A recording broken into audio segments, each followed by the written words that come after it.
Bismillahi ma sya Allah, Bismillahi ma sya Allah, Bismillahi ma sya Allah.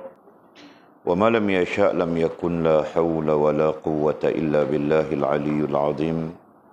La hawla wa la quwwata illa billahil aliyyil azim. La hawla wa la quwwata illa billahil aliyyil azim. Allahumma arhamna bil Qur'an waj'alhu lana imaman wa nuran wa hudan wa rahmah. Allahumma zakkirna minhuma nusina, allimna minhuma jahilna, warzuqna tilawatahu ana al-layli wa atrafan nahar, waj'alhu lana hujjatan ya rabbal alamin. Allahumma aftah lana futuhal arifin, warzuqna fahman nabiyyin, waj'alna min ibadikas salihin wal muttaqin ya rabbal alamin. Bismillahirrahmanirrahim. Qala musannifu rahimahullahu ta'ala, nafa'anallahu bi'ulumihi wa bikitabihi fid darain. Allahumma amin ya rabbal alamin. Wa ba'du qala Bismillahirrahmanirrahim. Dengan nama Allah yang amat menganugerahi nikmat besar-besar, lagi yang amat menganugerahi nikmat yang seni-seni jua. Aku memulai risalah ini, Alhamdulillahilladzi hafidha imanal mu'minin bifaidhi bahri taufiqihi wa mahdil afdal. Segala puji tertentu bagi Allah Ta'ala yang memelihara ia akan iman segala mereka yang beriman dengan limpah laut taufiknya dan dengan semata-mata kurnianya. Wa nawwarahu bi anwari ittiba'i wa nawwarahu bi anwari ittiba'i awamirihi wa jatinabi nawahihi wa islahil a'mal. Dan ia jua yang menerang iman mereka itu dengan cahaya, mengikut segala suruhnya dan menjauhi segala larangannya dan berbaik segala amal.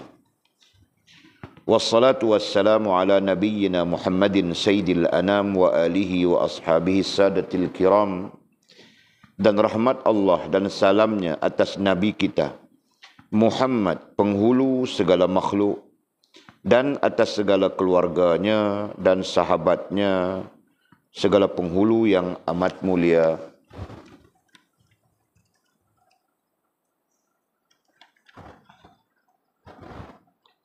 Amma ba'dun, falamma kana lisaniyal hijratin nabawiyyati ala sahibiha afdalus salah wa azkat tahiyyati 88 wa 100 wa alf. Adapun kemudian dari itu, maka tatkala adalah bagi tahun hijrah Nabi, atas yang empunya dia rahmat yang amat lebih dan haluannya yang amat suci, 1188 tahun. Talaba minni man la yumkinani mukhalafatuhu ba'du akabiriz zaman. Asyraqallahu qalbi wa qalbahu binurit tauhid wal irfan. Menuntut daripada aku seorang lelaki yang tiada boleh akan daku menyalahi dia daripada setengah segala orang besar pada masa ini, barang diterangkan Allah Ta'ala kiranya akan hatiku dan hatinya dengan cahaya tauhid dan ma'rifah. Alhamdulillah, pada malam yang berbahagia ini kita dengan limpah rahmat Allah SWT menyambung kitab pengajian kitab kita ataupun kajian kitab kita, merujuk kepada kitab kita Tuhfatur Raghibin. Dan sudah kita introkan, sudah kita perkenalkan ya, kitab ini. Mudah-mudahan memberi manfaat yang baik kepada kita. Dan terakhir kita berhenti bercakap tentang apa? Kita bercakap tentang hati, ya kan?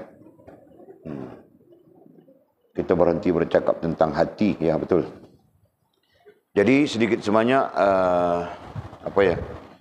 maklumat yang kita bentangkan tentang hati itu membantu kita, khususnya terkait dengan pengajian kita berdasarkan kepada kitab ini, iaitu langsung terkait dengan iman, langsung terkait dengan akidah. Ya. Jadi kita sebutkan tentang hati kerana hati menjadi tempat ya untuk ditambat, diikat, disimpul, diberkas. Ya. Segala perkara yang terkait dengan ilmu yang bakal kita bincang. Nah, jadi tempat tambatnya, tempat ikatnya, tempat berkasnya adalah di hati kita. Nah, jadi hal ini bukan satu hal yang asing ya, kerana kita berbincang dari awal lagi, dari dasar pelajaran kita lagi, bahawa hati adalah tempat tasdik, tempat niat, tempat rasa. Nah, itu berarti seluruh rukun-rukun agama itu diikat, ditambat dengan tali temali yang namanya tasdik, yang namanya niat, yang namanya rasa pada hati kita. Ya. Mudah-mudahan itu adalah sesuatu yang tauqid, sesuatu yang tahqiq, ya, sesuatu yang memperkuatkan fahaman kita, supaya kita tidak jadi merapu-rapu gitu kan. Okey. Sedikit ya, Walid mau sebutkan struktur hati ini. Kita ada datang daripada Al-Quran ya, haq. Datang daripada Al-Quran. Nah, sumber Al-Quran, hadis. Nah, dari sumber ini, ya, dari sumber ini, dari sumber ini ya, keluar hak. Satu ya, yang kedua batil. Nah, begitu. Ya. Nah, kemudian hak dan batil ini nantinya akan apa? Akan menempati hati kita. Nah, oleh lukiskan hati di sini. Begitu, begitu. Tawat habis semua sudah. Ini betul-betul belajar nih. Hak dengan batil ini nanti menempati hati kita. Begitu. Okey. Faham tak? Boleh kah begitu? Nah, hak dan batil ini nanti menempati hati kita. Nah, jadi hati kita nantinya diisi dengan dua. Ya. Satu, Allah dan Rasul. Ini kita sebut begitu ya. Yang kedua, dunia. Nah, jadi yang hak itu Allah dan Rasul, yang batil itu dunia. Nah, inilah yang akan menempati hati kita. Ya. Dari sudut pandang mana sekalipun ya. Dari sudut pandang usuluddin, tauhid, sama saja. Ya. Dari sudut pandang fiqh, niat, sama saja. Ya. Dari sudut pandang tasawuf yang terkait dengan rasa, nah sama saja keadaannya. Nah, apa yang menempati hatimu nantinya, nah itulah yang akan mempengaruhi hidupmu. Rotan yang kecil itu ya, besar. Ya. Nah, apa saja yang menempati hatimu nanti, kalau yang menempati hatimu itu Allah Subhanahu wa taala dan Rasul, nah berarti dia adalah al-haq. Dia adalah perkara hak, bukan batil. Ya kan? Yang batil itu adalah dunia. Dengan makna yang kita belajar sudah ya, dunia dengan makna sesuatu yang tidak menghubungkan kita dengan Allah SWT. Nah, itulah nanti menempati hatimu. Hati Fazkah, hati Syilakah, hati Atulkah, sama saja. Hati Walid pun sama saja. Ya. Nah, terakhir Walid bercakap tentang psikologi. Belajarlah ya, menempatkan. Belajarlah menempatkan Allah dan Rasul di dalam hatimu.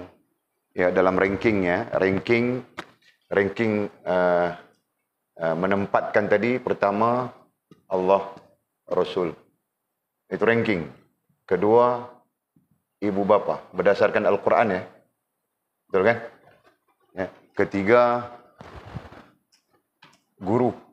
Ini berdasarkan hadis. Guru-guru, ya, guru. Keempat, nah, sekiranya kita ada anak, isteri dan sebagainya gitu kan. Anak isteri. Ini susunan ya, walaupun susunan secara rambang. Nah, kemudian kelima barulah sahabat. Sahabatnya dan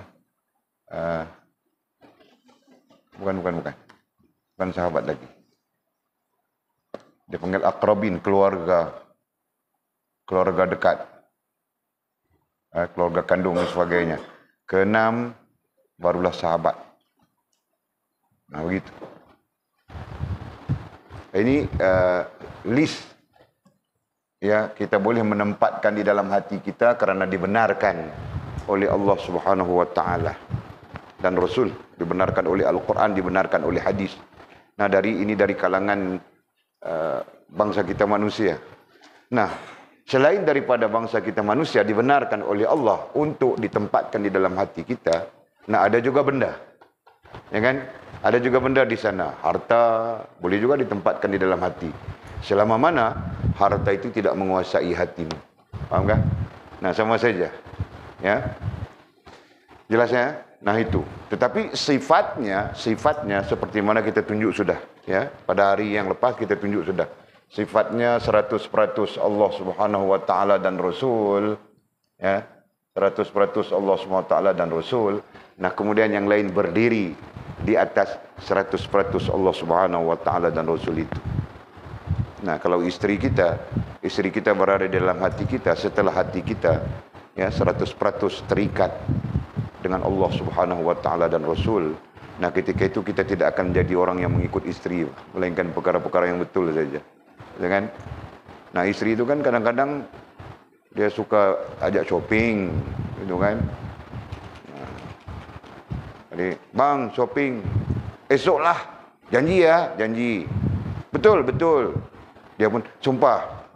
Dia pun bawa jarinya begini. Aku pun tidak tahu ini bid'ah mana datangnya. Nah, janji. Kita pun okeylah janji. Nah, besok tiba-tiba rantau mengajar. Dia berjanji dia bercakap dengan isterinya itu ketika dia tidak lihat jadualnya, tahu tak? Nah, datang besok petang, dia tengok ada jadual mengajarnya di Masjid Pitas. Ya? Di Masjid Pitas. Nah, jadi petang itu rantau Kelang Kabut saja mau ke Masjid Pitas. Bang, mau ke mana Kelang Kabut ni? Bang rantau. Bilang, aku mau mengajar. Terduduk dia. Kemarin bukan janji denganku mau ke mall. Apa mall? Aku pun tidak tahu apa mall-mall kamu orang di KK itu. Ya? Bilang, iyakah aku berjanji? Rantau bilang begitu. Dia tahu sudah. Tapi iyakah aku berjanji? Nah, terus tidak boleh aku ni mengajar ini, bilangnya pada istri. Istrinya muka lain sudah, tarik sudah. Muka tarik 14 sudah. Tahu kan muka tarik 14? Muka tarik 14 tahu kah? Macam mana? Tidak tahu. Nah, muka macam kuali itu. Macam kuali itu tahu kah? Itu muka tarik 14 tu. Okey. Atau macam pinggan plastik yang terbakar, tahu kah? Begitu lah. Muka tarik 14. Si isteri tarik muka 14 sudah satu macam. Nah, kau bertegas juga mau pergi mengajar. Dibilang, itulah munafiknya kau, Bang Rantau. Kemarin janji dengan aku mau pergi mall, mungkir janji. Mungkir janji itu kan munafik, bilangnya. Kau mau jawab apa, Rantau? Nah, itu contoh kan. Begitu. Nah, kerana itulah sepakat para ulama ini dalam ilmu diri, ya, dalam ilmu tasawuf. Nah, kita gunakan sebagai asas untuk kita nanti sandarkan tauhid di sana, letakkan tauhid di sana, ya. Nah, kerana itulah para ulama tasawuf sepakat hati mesti 100% Allah Subhanahu wa taala dan Rasul. Nah, jika tidak, kau akan syirik. Ya, kita akan syirik saja. Syirik macam mana? Nah, kadang kita ikut istri, kadang kita ikut benda, kadang kita ikut hal, kadang kita ikut perkara, kadang kita ikut makhluk, ya, tanpa kita merasa terikat, tertambat dengan Allah Subhanahu wa taala. Ya, sebagai contoh, Mizi dengan vape. Nah, hari-hari ku contohkan itu, sampai Mizi jadi gila. Nah, kalau dia tidak mau gila, nah dia berhenti saja kan. Nah, dia bikin salah. Ya, sebagai contoh, Mizi dan vape. Ya. Jadi vape itu jadi sebagai sesuatu yang sangat besar kepada dia. Padahal vape itu benda yang salah. 2 kali sudah kita tangkap dia. Kali pertama dengan vape-nya sekali. Kali kedua aku tidak mau, vape itu aku tahu sudah. Dulu aku tidak tahu, jadi aku ambil vape itu. Dan sekarang aku tahu sudah vape itu. Kan? Nah, kita tahu saja di mana letaknya, disembunyikan di mana, aku tahu saja semuanya tu. Nah, kalau aku mau ambil, aku ambil dari sini saja, tanganku saja pergi, tahu kah? Nah, tidak perlu bersusah-susah. Jadi, kenapa Mizi begitu terpengaruh dengan benda yang salah ini? Benda yang tidak membawa manfaat langsung, tidak membawa kebaikan apa langsung. Bahkan kalau baca di dalam jurnal-jurnal perubatan, ada yang kena tebuk paru-paru, macam-macam lagi disebabkan vape ini. Banyak sudah. Ya, Amerika sedang berusaha untuk mengharamkan, Parlimen Amerika sedang berusaha untuk mengharamkan vape itu. Nah, dia tidak mengharamkan ganja, tapi dia mau mengharamkan vape. Nah, itu contoh. Nah, berarti bukan kita merujuk kepada Amerika, tapi kita merujuk kepada ini adalah perkara yang salah, apalagi terkait dengan undang-undang kita, peraturan kita. Nah, tetap Mizi mau buat juga. Kenapa? Nah, bukan ku tanya dia, Pak. Ini ku cakap Mizi lain. Mas Torazi. Ku bercakap tentang dia. Nah, jadi kenapa si Mizi begitu, nah aku tulis Mizi ya, namanya Mizi. Ya, dan vape. Nah, kenapa si Mizi ini begitu tertarik dan terikat kepada yang namanya vape? Sedangkan menyalahi undang-undang kita, peraturan kita. Nah, jawabannya mudah saja, Pak. Kerana hati Mizi ini sebenarnya tidak terikat dengan Allah Subhanahu Wa Taala dan Rasul. Kalaupun mungkin terikat, nah mungkin sikit saja. Ya, ini kita bercakap atas fakta satu benda ya. Nah, hatinya jauh lebih terikat dengan vape daripada Allah, daripada Rasul. Nah, begitu. Betul kan Mizi kan? Nah, menyebabkan Mizi isap vape. Kepedulikan Walid marah. Kepedulikan Nabi marah. Nah, bilang, ini makruh saja, Pak. Dia pun bagi fatwa, jadi mufti juga, Pak, dia. Ini makruh saja, Pak. Mana ada haram, mana ada makruh saja. Dia tetap haram, Pak, kerana guru mengharamkannya. Dia tetap hukumnya haram. Nah, itu. Faham tak? No. Itu contoh. Lagi apa contoh aku mau kasih Mizi ini. Okey. Nah, begitu bah contohnya. Dan kiaskan kepada hal-hal yang lain. Ya. Sebab itu kita balik kepada asas yang kita sebutkan tadi. Ya. Yang hak itu adalah Allah Subhanahu Wa Taala dan Rasul. Maka biarlah yang hak itu menempati hatimu. Nah, yang lain-lain itu. Baik daripada manusia maupun daripada benda. Hal dan perkara kita sebut di sini, nah itu menempel di atas hati kita, ya, yang menempatkan Allah Subhanahu Wa Taala dan Rasul. Nah begitu. Jelas ya. Nah sama saja. Kita akan berbincang kitab kita Tuhfatul Raghibin.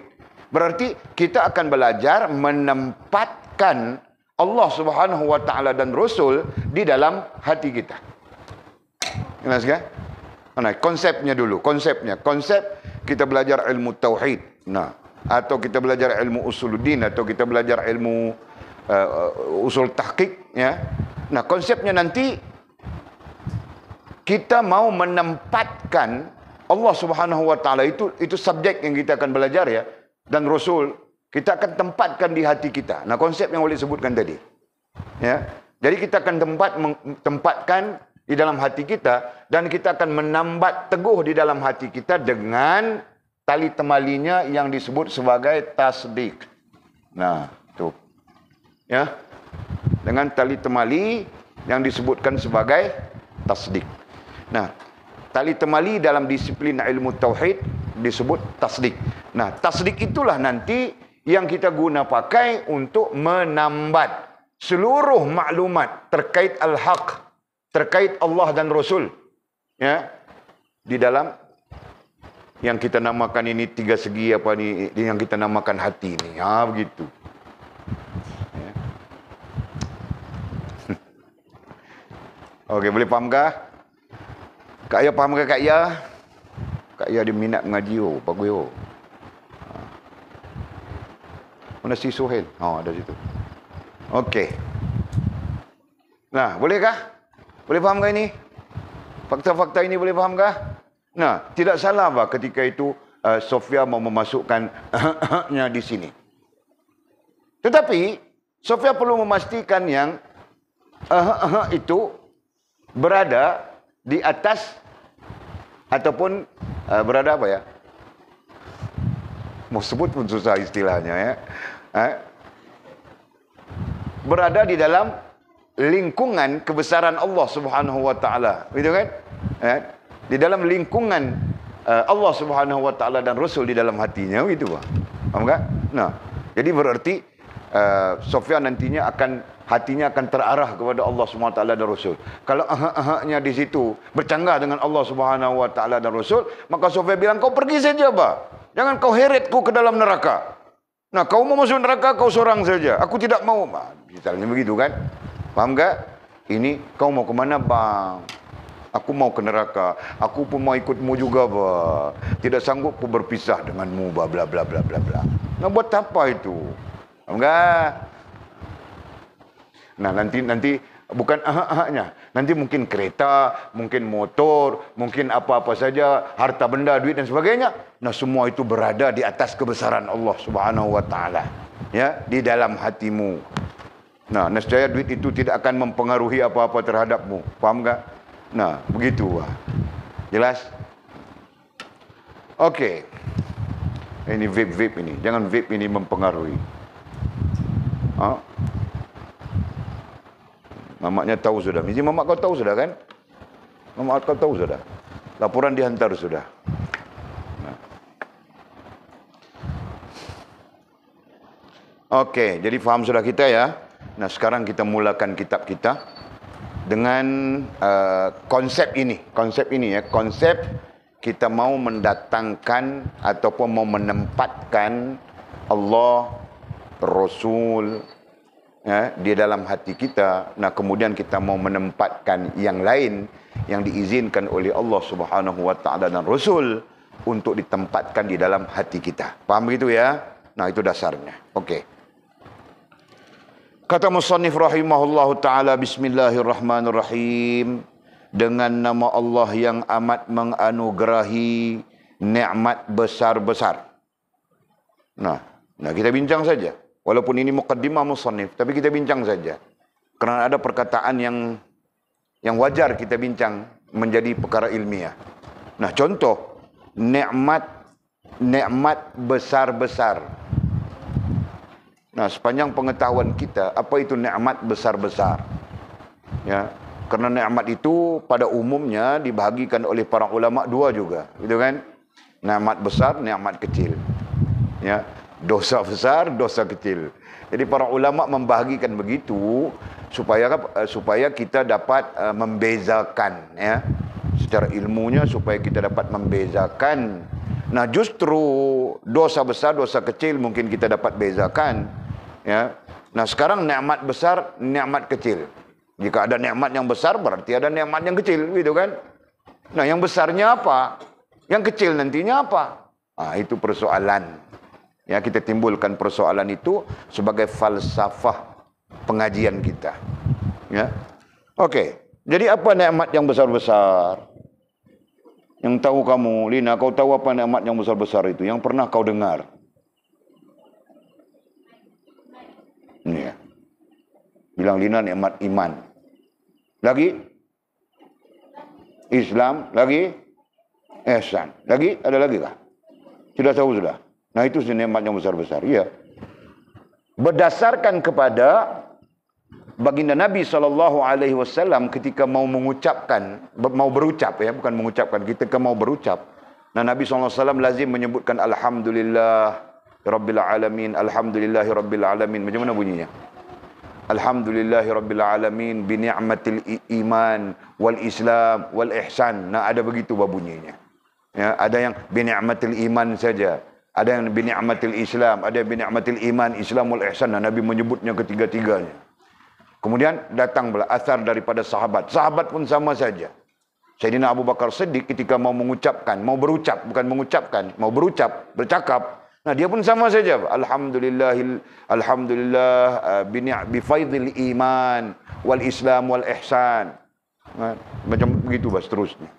Nah, sehingga hal ini dilihat oleh para ulama dalil, ya, dalil yang menunjukkan bahawa nikmat iman, Islam, ihsan itu adalah nikmat yang terbesar. Ya, sebagai nikmat yang besar. Nah kemudian, jika kita tidak mau menyebut nikmat iman, Islam dan ihsan, kita mau menyebut nikmat apa? Rantau. Agama. Nah kau cakap dengan confident berantau. Jangan kau takut. Begitu, macam ikan mau makan umpan saja. Sebut terus. Nah, nikmat agama. Jadi nikmat iman, Islam, ihsan atau agama itu adalah nikmat yang sangat besar. Nah, begitu. Nah, ini pegangannya, ini termasuk di dalam pegangan nantinya.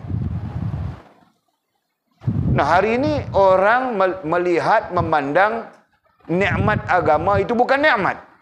Bahkan agama itu menjadi sesuatu yang memayahkan. Agama itu menjadi sesuatu yang menyekat kebebasan. Ya, agama itu menjadi sesuatu yang yang menyebabkan kita tidak maju dan sebagainya. Paham tak? Nah, ini yang terjadi sekarang. Ya, mereka tidak melihat bahawa agama itu adalah nikmat yang besar. Ya. Nah, sisi lain, jika tidak menyebut agama, mereka tidak melihat iman, Islam dan ihsan itu sebagai nikmat yang besar. Ya. Nah, tidak salah jika kita katakan hari ini, masyarakat kita hari ini, kebanyakannya tidak terdidik dengan apa yang kita sebutkan. Ya. Sehingga mereka langsung tidak melihat agama, langsung tidak melihat iman, langsung tidak melihat Islam dan ihsan. Ya. Melihat pada sisi pandang kita adalah nikmat. Ya. Melihat bahawa itu adalah nikmat. Bukan hanya melihat. Ya kan? Sudah barang tentu ada perbezaannya. Nah, jika hanya melihat, nah semua orang melihat juga kan. Nah, tetapi melihat dengan merasakan bahawa agama itu adalah nikmat. Ya, iman, Islam, ihsan itu adalah nikmat. Nah, itu yang paling penting. Ya. Dan kita sedang belajar untuk itu. Ya, sekalian anakku ya dengar ya, kita sedang belajar untuk itu. Untuk melihat bahawa agama itu adalah nikmat yang besar. Bahawa iman, Islam dan ihsan itu adalah nikmat yang besar.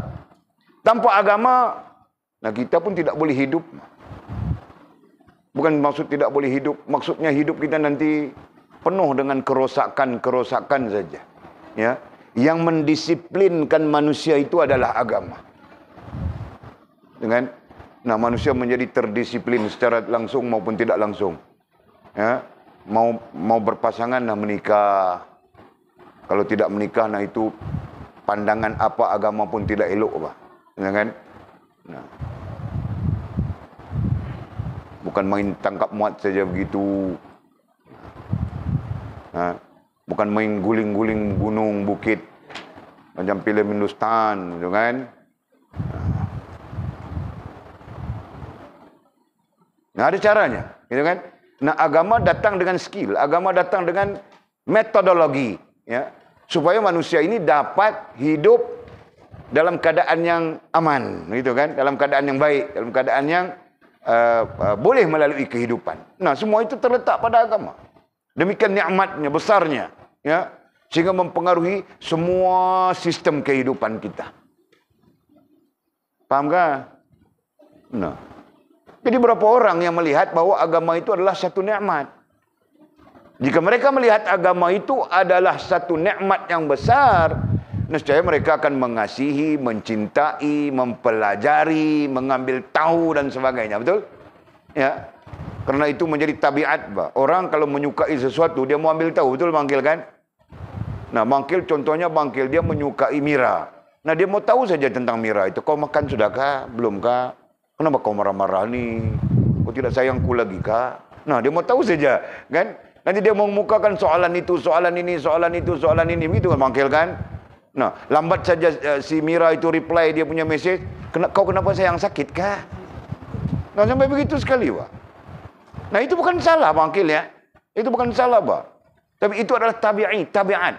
Yang menunjukkan kita sayang seseorang, sayang sesuatu. Betul kan? Nah, jadi secara langsung tabiat sayang akan menyebabkan kita mencari, betul? Nah, sama saja. Kalau kau sayang agamamu, kau akan mencari agamamu. Kau akan mengenali agamamu. Gitu kan? Kau akan mempelajari agamamu. Kau akan melihat sudut-sudut indah di dalam agamamu. Nah, hari ini berapa orang yang mau cari agama, mau mempelajari agama. Ya kan?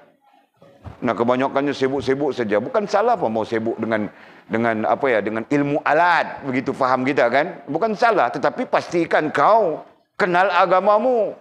Nah, begitu. Yang menjadi masalah agama tidak kenal.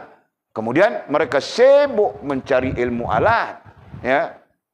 Tujuannya adalah untuk kehidupan semata-mata, kehidupan dunia semata-mata. Nah, akhirnya mereka tidak terikat dengan nikmatnya agama itu.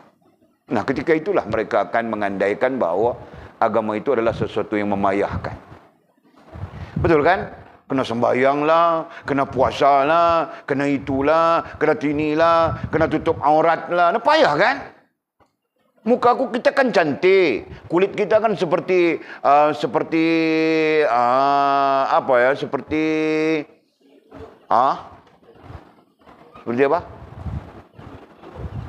telur, kan? Seperti telur yang dikupas kulitnya. Oh, begitu, bah. Halus, mulus. Nah, kalau ditutup-tutup gitu kan nanti kan nah, banyak kannya. Kan itu, kan ini, kan itu, kan ini, kan itu, kan ini. Masya Allah. Nah, kan? Kenapa itu? Karena mereka tidak memahami agama, itu kan? Jadi syariat perintah Allah Subhanahu wa taala nantinya menjadi sesuatu yang berat.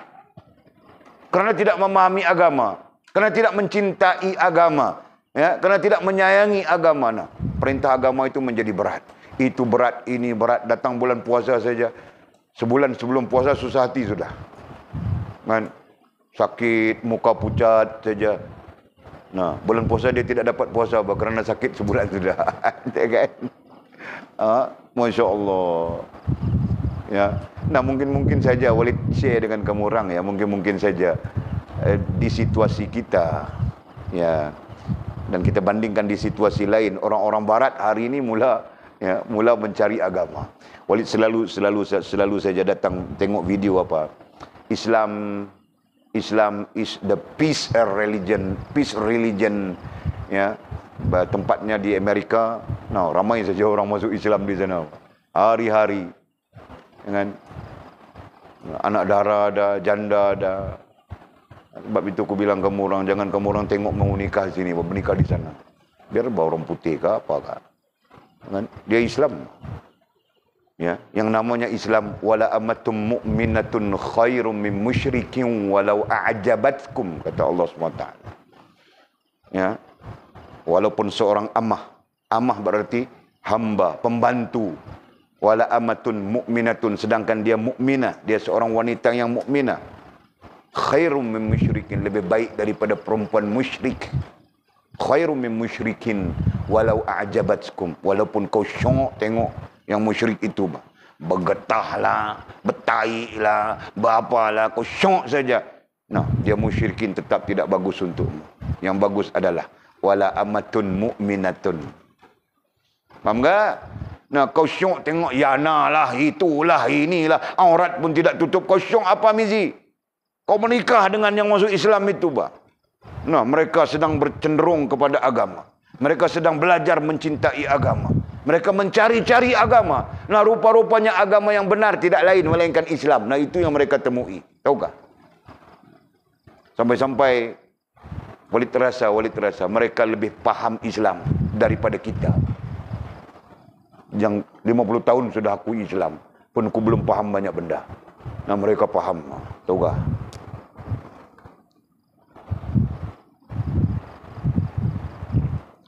Allah, ya Allah. Nah, itu. Jadi, secara ringkas, nah, kita belajar untuk memahami bahawa agama air. Ya, agama air. Kenapa air? Nah, kita belajar sudah semuanya ini. Aku tulis penuh whiteboard ini. Agama, di bawahnya iman, Islam, ihsan. Nah, kita mau menyebut bagaimana? Kita mau menyebut agama, boleh. Kita mau menyebut iman, Islam, ihsan secara berasingan juga boleh. Ya. Nah, itulah nikmat besar. Belajarlah untuk memahami bahawa ini adalah nikmat besar. Belajarlah untuk merasakan seterusnya, ya. Merasakan bahawa agama yang diberikan oleh Allah SWT kepada kita, bahawa iman, bahawa Islam, bahawa ihsan adalah nikmat yang besar. Nah, kemudian kita ringkaskan saja. Kemudian, nah, tidak boleh kemudian lagi, mau jelas lagi. Nah, mungkin saja kerana kita mendapat agama secara percuma. Nah, ini yang menyebabkan apa ya? Menyebabkan agama itu menjadi tidak bernilai kepada kita, menjadi tidak berharga kepada kita. Ya, baginda Nabi SAW ketika menyampaikan risalah Islam kepada umat. Nah, pengikut-pengikut baginda Nabi itu melalui suasana yang sangat sukar. Ya, melalui suasana yang sangat payah. Antaranya adalah, ya, ini keadaan-keadaan pada ketika itu. Baginda Nabi sendiri pun sukar sudah, payah sudah. Dengan dibuang tai unta ke kepalanya ketika sedang salat di dalam Masjidil Haram. Nah, sampai begitu, Pak. Kerana apa? Kerana menyebarkan risalah agama. Kerana menunjukkan agama, ya kan? Nah, baginda Nabi tetap menyintai agama, ya kan? Jadi terus saja. Bukan kemudian ditawarkan pula oleh musyrikin. Ya, kalau mau jadi raja, kami akan tabal kau jadi raja Jazirah Arab. Jazirah Arab itu besar, Pak. Ya. Kalau kau mau harta, nah kami akan kumpulkan harta daripada penduduknya Jazirah Arab ini, menjadikan kau manusia yang paling berharta, paling kaya, Pak, begitu. Ya. Wahai Muhammad. Nah, atau jika kau mau lagi perempuan yang cantik, nah kau cakap saja, Pak, kami mau pilih perempuan yang paling cantik di Jazirah Arab ketika itu. Ya, mau diambil dan diberikan kepada Nabi SAW. Dan Nabi SAW bilang apa? Kalau sekalipun kamu mendatangkan matahari di sebelah kananku dan mendatangkan bulan di sebelah kiriku, nah nescaya aku tidak meninggalkan urusan agama ini. Ya, demikian gambaran Nabi menyintai agama dan menyampaikan risalah agama, ya. Nah, begitu. Nah, kalau kita mungkin bagi perempuan saja rusak sudah. Mungkin kan? Nah, kita bercakap di atas kelemahan kita. Bagi lelaki saja lemah sudah. Kena ayat cinta pun lemah, betul kan? Kena ayat cinta saja, bukan apa, ayat cinta saja. Lemah sudah siatul. Hujan apa hujan, kan? Berkejar dia ke kandang kambing itu, disebabkan cintanya ada di atas kandang kambing. Nah, aku tahu bah itu semua. Kau jangan nafi batul, ku karang cerita nanti baru ku tahu. Kan? Nah, itu ayat cinta saja, Pak. Belum kau dengar ayat cinta mat Afrika. Belum kau dengar ayat cinta mat Amerika. Belum kau dengar ayat cinta apa lagi? Mat Senegal, mat Nigeria. Kau belum dengar lagi, Pak. Kau dengar ayat cinta itu, duit kau 3 juta kau kasih dia saja. Tahu kah? Nah, ada sudah yang kena. Seorang guru perempuan. Kan? Nah, duitnya banyak, Pak. Kena perangkap cinta mat Nigeria kah? Aku pun tidak tahu. Mat Afrika itu. Nah, habis duitnya 400,000 lebih. Nampak kah? Nah, itu contoh. Ya, ambillah sebagai contoh. Nah, justru itu, ya, sahabat-sahabat Nabi radhiyallahu anhum ajma'in, mereka mempertahankan. Bukan saja baginda Nabi, bahkan sahabat-sahabat kemudiannya, mereka sangat mempertahankan agama. Nah, kenapa? Karena mereka mencintainya. Ya. Perbandingan dengan kita, karena mereka dapat agama dengan susah payah. Nah, kita dapat agama percuma saja. Karena itulah agama pada kita mungkin menjadi apa? Dipanggil apa ya? Keturunan, ya. Baka. Ini istilah kita kan? Bukan baka. B-A-K-A. Baka. Ya, baka. Salah kah sebutanku? Baka menurut kamu orang apa? Orang Sabah baka itu apa? Baguskah? Tidak baguskah kalimatnya?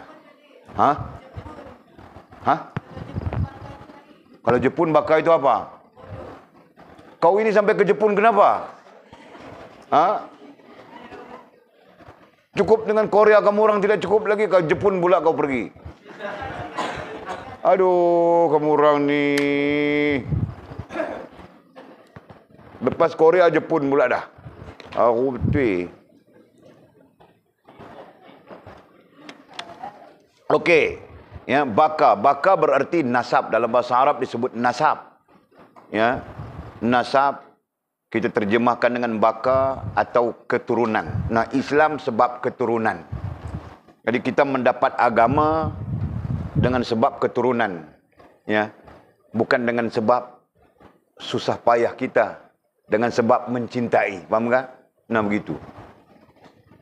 Nah, guru kami, almarhum guru kami ketika mengajar, dia membandingkan apa? Dia membandingkan seorang yang kalau dia mau pakai kasut, dia terpaksa bekerja 3 bulan ke 4 bulan ke. Ya. Kerja apa 3 bulan, 4 bulan mau beli kasut. Dia menoreh getah saja. Kan? Dia mau pakai kasut itu apa? Nike, Adidas. Nah, aku pun tidak tahu apa kasut-kasut ini. Ha? Nah, dia mau pakai yang mahal itu. Yang harganya 500-600 itu misalnya. Nah, kasut ada yang 500-1000 pun ada. Kamu orang tahu tak? Ha? Yang kau pakai selipar itu berapa ringgit saja. Nah, kasut pun ada yang harganya ribu-ribu. Bukan ribu-ribu, puluh-puluh ribu, ratus ribu pun ada kan. Nah, yang menteri-menteri pakai itu, aku dapat berita 300.000, 200.000 kasut saja. Masya Allah. Kan? Nah, kita jangan cakap tentang orang. Okey. Jadi kata guru kami, kasut jika kita mau pakai, kita terpaksa bersusah payah untuk mendapatkannya. Sebagai contoh, menoreh getah 3 bulan. Jual segala telur ayam. Contoh ya. Kerja kutip sayur Cina. Kan? Atau apa? Untuk kita pakai sepasang kasut. Nah, ketika kita berjaya membeli kasut itu, nah sudah barang tentu cara kita menjaganya berbeza. Betul kan? Berbanding dengan kita mendapat percuma. Ya. Kita mendapat percuma saja. Nah, Walid ada kasut lebih. Nah, bangkil kau pakailah kasut ni, aku tidak mau sudah. Nah, bangkil pun dia tidak akan lap-lap kasut itu, tidak. Dia akan letak di luar saja. Ayam mau berak ke apakah, nanti dia mau pakai dia basuh. Jika dia tidak mau, dia biar di situ saja. Betul kan bangkil kan? Nah, kerana apa? Kerana bangkil tidak perlu bersusah payah untuk kasut itu. Faham tak? Nah, itu kiasannya. Betul kan? Guru kami mengkiaskan begitu. Dan Walid merasakan memang betul. Ya. Kalau kasut yang kita mau pakai itu kita bersusah payah, tiba-tiba ayam berak di atas kasut kita mau bunuh saja ayam itu. Betul kan? Nah, mungkin kita kejar dengan ayam itu, kita terajang dia. Kan? Terajang dia, kena melambung, kena pokok itu. Melantun lagi ke sini macam filem Tamil, baku sepak lagi. Nah, mungkin begitu kan? Nah, sampai ayam itu mati kena terajang hanya kerana dia berak di kasutmu. Kau tidak tahu ke ayam? Ini kasutku berapa susahnya aku mau dapatkan. Kau tidak tahu ke ayam? Kau bilang begitu dengan ayam lagi. Marah. Nah, jika kasut itu percuma, kau pun buat tidak tahu si ayam berak. Okey. Itu saja kan? Nah, itu bezanya. Yang dapat dengan susah payah dan yang dapat dengan percuma. Nah, kita mendapat agama ini secara percuma melalui nasab, kita sebutkan tadi, atau baka atau keturunan yang kita sebutkan tadi. Nah, kerana itu agama itu menjadi tidak bernilai apa-apa, tidak berharga apa-apa kepada kita. Nah, kerana itulah tuntutan mempelajarinya, ya, supaya kita melihat nilainya, supaya kita memahami dan merasakan nilainya menjadi wajib. Faham tak? Nah, itu. Jangan kita tidak mempelajari nilai agama itu. Ya kan? Nantinya kita tidak tahu mengapa para sahabat mempertahannya. Tabi'in turun sampai ke generasi salafus saleh mempertahankan agama itu. Bahkan kita diajar supaya mempertahankan agama itu, sama ada pada diri kita khususnya. Ya? Biarlah manusia mau jadi apa, kita tetap dalam keadaan mempertahankan agama pada diri kita. Begitu Jul kan? Nah, kenapa? Nah, jawapannya jelas. Agama itu adalah nikmat besar. Jelas kan? Nah, dalam agama itu ada iman, Islam, ihsan. Iman, Islam, ihsan adalah nikmat yang terbesar. Nah, begitu. Nah, jadi berarti ada nikmat yang kecil-kecil gitu kan? Kalau ada yang besar berarti ada yang kecil. Nah, yang kecil itu apa? Nah, sebagai contoh saja. Kata para ulama, yang kecil itu adalah apa yang mengiringi iman, Islam dan ihsan itu. Yang mengiringinya. Ya, bukan pokoknya. Nah, itu nikmat-nikmat yang kecil. Nah, contoh yang mengiringi iman, Islam dan ihsan itu kehidupan, ya, itu kehidupan, itu menjadi kehidupan sudah. Iman dan Islam, ihsan itu menjadi kehidupan sudah. Agama adalah kehidupan, kehidupan adalah agama. Ya. Nah, ketika mengiringi kehidupan itu yang namanya rezeki, kau makan, kau minum, kau pakai, kau beristri, kau beranak pinak dan sebagainya. Nah, ini diklasifikasikan sebagai bagian daripada nikmat-nikmat kecil. Dari sudut klasifikasi ya. Nah, karena itu kau jangan terlalu apa? Contoh, bini kau mati, bini kau lari, anak kau mati, anak kau lari, laki kau mati, laki kau lari, atau apapun. Nah, ini jangan mempengaruhimu. Jangan sampai merosakmu. Kenapa? Karena di atasmu ada yang lebih besar, namanya agama. Paham tak? Paham tak ya? Tengok Kak Ayah clean dia siapa? Ha? Faham ke Faz? Ya? Nantinya laki kau mati kah? Laki kau jatuh jamban kah? Laki kau jatuh kubang kah? Ya? Dia menikah dengan Filipina kah? Nah, suka hati dia apa? Jangan itu menyebabkan kau rusak. Faham tak? Nah, ada lebih besar di atasmu nikmat. Apa? Agama. Faham tak? Nah, begitu bang. Nah, sebab itu diklasifikasikan sebagai nikmat-nikmat kecil mengiringi iman, Islam dan ihsan itu. Jelas? Kau pakai kenderaan kah, kau apa kah? Nah, itu adalah bagian-bagian nikmat kecil yang tidak perlu kau gusarkan. Ya. Ini kau tidak ada emas di tangan sampai sini, kau susah hati sudah. Kenapa? Karena aku lihat filem Mami Jarum itu. Jangan emasnya dari sini sampai sini. Sembang pun begitu-begitu saja. Ya. Itu nikmat-nikmat kecil saja. Kau tidak perlu apa ya? Sebagian ulama mengatakan tidak perlu ada di dalam pemikiranmu. Tahu tak? Nah, itu termasuklah maskara-maskara dan sebagainya itu, Bang. Tidak perlu ada di dalam pikiranmu. Itu nikmat kecil saja. Nah, kau perhatikan nikmat yang besar itu. Apakah kau sudah menyintainya? Ya, bermula dengan apakah kau sudah menyukai agamamu, menyayangi agamamu, mencintai agamamu? Nah, itu yang kau perlu tanya. Nah, kan? Paham tak? Ini maskara kau hilang saja, kau semak satu dunia.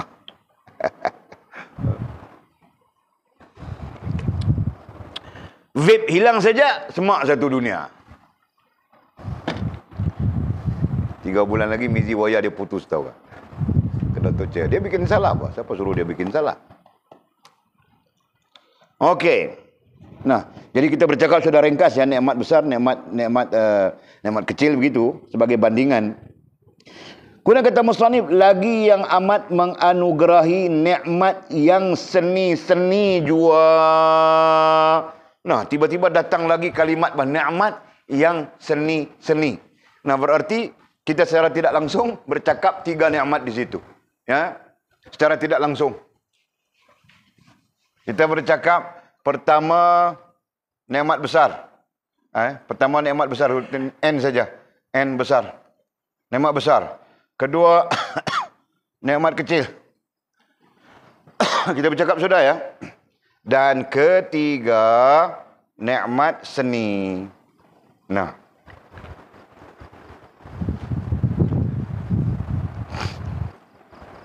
ini sebagai apa ya? Ini sebagai maklumat untuk kita belajar, ya. Untuk kita belajar meletakkan di dalam hati kita, khususnya kita bercakap tentang hati, untuk kita letakkan di dalam hati kita tingkatan-tingkatan nikmat ya, dengan faham tingkatan-tingkatan nikmat supaya nanti kita boleh bawa masuk di dalam hati kita. Fahamkah? Atul? Nah, dengan memahami konsep nikmat besar, nikmat kecil, nikmat seni ini, nah kita nanti bawa masuk di dalam hati kita dengan keadaan yang tersusun. Fahamkah? Nah, katakanlah nikmat kecil itu, si anjung itu adalah nikmat kecil saja dalam senarai nikmat ini. Kau jangan cuba mengatasi nikmat besar ini, faham tak? Baru kau selamat. Jelas? Nah, kalau anjung itu sebagai nikmat kecil kau letak di atas, agama sebagai nikmat besar kau letak di bawah. Nah, itu yang merusakkan kau, faham tak? Betul. Nah, kerana itu aku tidak kasih. Sebab aku lihat kau masih lagi gagal memahami nikmat agama ini, faham tak? Nah, sebab itu aku marah si sila. Subhat. Faham tak sila? Nah, kumara sifas, subhat. Bini nombor 2, nombor 3. Si anjung. Dan kumara semua orang yang namanya muridku. Dengar ya. Kalau kau gagal mencintai agamamu, kau jangan mencintai yang kecil-kecil ini. Kerana apa? Kerana yang kecil-kecil ini nanti mensyirikkan kau dengan Allah Subhanahu wa taala. Fahamkah? Nah, itu, Pak. Kerana si Bangladesh itu apa namanya? Bashir Ahmad itu saja. Kau sampai-sampai tanggal kau punya tudung semua. Nah, biar apa? Aku janda berhias. Aku mau tunjukkan. Bashir boleh, kenapa aku tidak boleh? Nah, sikap-sikap ini semua sikap-sikap jahat yang datang daripada hal ini. Faham tak? Nah, itu, Pak. Jangan ya.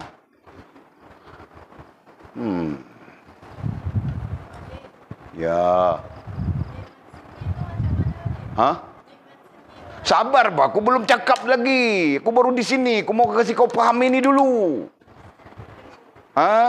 Nah, aku mau kasih faham ini dulu. Faham ini dulu. Nah, nikmat besar aku tulis lagi supaya takut kau tidak faham. Nikmat besar itu adalah agama. Nah, nikmat kecil itu adalah apa? Apa yang perlu dalam kehidupan kita, ya? Keperluan hidup kita. Itu makan, minum, rezeki dan sebagainya. Itu sebagai contoh, senang kau faham. Nah, yang seni itu kau belum cakap lagi. Kau kelang kabut saja, tul buat tu. Kau cepat-cepat supaya aku tidak bercakap tentang ini, ya. Nah, aku tahu bah kamu orang. Nah, kau faham ke, Mimi? Nah, biar bah. Datang seorang dalam hidupmu, kemudian dia lari. Datang seorang dalam... Biar bah. Itu kecil saja. Jangan agama lari daripadamu, faham tak? Nah, itu, waduh. Mimi pun satu orang lagi, Pak. Tapi kau tidak terlibat dengan kes-kes yang lepas, ya? Okey, Pak. Nah, sekarang baru kita lihat. Faham, ya? Faham sudah? Nah, sekarang baru kita lihat nikmat yang seni itu apa. Ya, berdasarkan kepada fakta para ulama, nikmat yang seni itu ialah apa yang ada di badanmu. Atau yang disebutkan sir nafsi dan sir alami. Nah, itu seni. Ya. Nah, sebagian ulama mengatakan sir nafsi saja. Itu diklasifikasikan sebagai nikmat yang seni. Ya. Sir nafsi, ya. Secara umumnya disebut sir nafsi begitu, ya. Nah, itulah nikmat yang seni. Apa? Matamu. Tidak seni kah? Telingamu tidak seni kah? Betul kan? Otakmu tidak seni kah? Kadang-kadang kita mau tanya juga, apa seninya otak si Mizi sampai melihat vape itu adalah segala-galanya? Aku pun mau tanya juga, kan? Nah, kau boleh ceritakan, Mizi, pengalamanmu? Kenapa kau begitu mencintai vape itu? Boleh kau cerita? Share, kongsi-kongsi maklumat. Tidak salah, kau ni kenapa kedekut? Jangan bakhil tak hidung masin.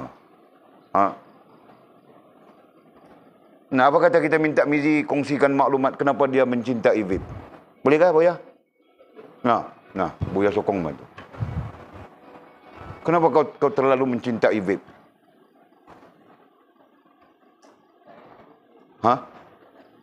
Tak mencintai pun. Nah, kalau kau tidak mencintai, kenapa kau terlibat? Kau tidak nampakkah dosa-dosa kau di sana? Bercabang dosa kau tu. Pertama, dosa kau Kau minta duit dengan mamak kau. Kau bilang begitu, bilang begini, mau beli itu, mau beli. Tiba-tiba kau beli vape. Tidak berdosa kah? Nah, vape itu orang kasih kau percuma. Orang sedekah dekat kau. Kau beli juga kan? Nah, berapa ringgit kau beli? Tidak ingat. 5 ringgit? 100? 70? 60? 50? 40? Tak sampai. Kau ni beli vape yang second hand kah? Pakai buang punya. Nah, kalau pakai buang berarti kau pakai kau buang. Kau pakai kau buang nanti kau beli lagi kan? Berarti repeat tu banyak kan?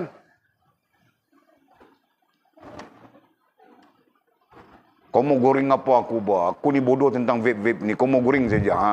Nanti ku panggil pakar vape baru kau tahu, bah. Anak muridku ada yang pakar vape itu di Kuala Ketil itu. Tahu kah? Ku panggil dia nanti kau baru tahu. Kau mau goreng aku kah?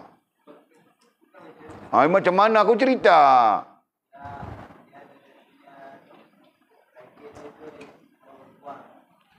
Oh, ada target baru buang. Filternya itu. Atau apa? Semua sekali dengan vape-vape itu kau buang. Oh, jadi kau buanglah 30 ringgit. Nah, kau buang pusing macam mana, Pak? Semua itu berdosa saja. Kau tahukah? Aduh, ya Allah, Mizi. Itu bukan nikmat, Pak. Itu mencampakkanmu ke dalam kemudaratan dan membawamu kepada dosa. Tahukah? Nah, Allah. Nah, sekarang nikmat yang seni-seni. Kita bercakap tentang nikmat yang seni. Apakah yang ada di dalam tubuh kita tidak seni? Nah, apa maksudnya seni? Seni menurut bahasa adalah sesuatu yang halus. Ya.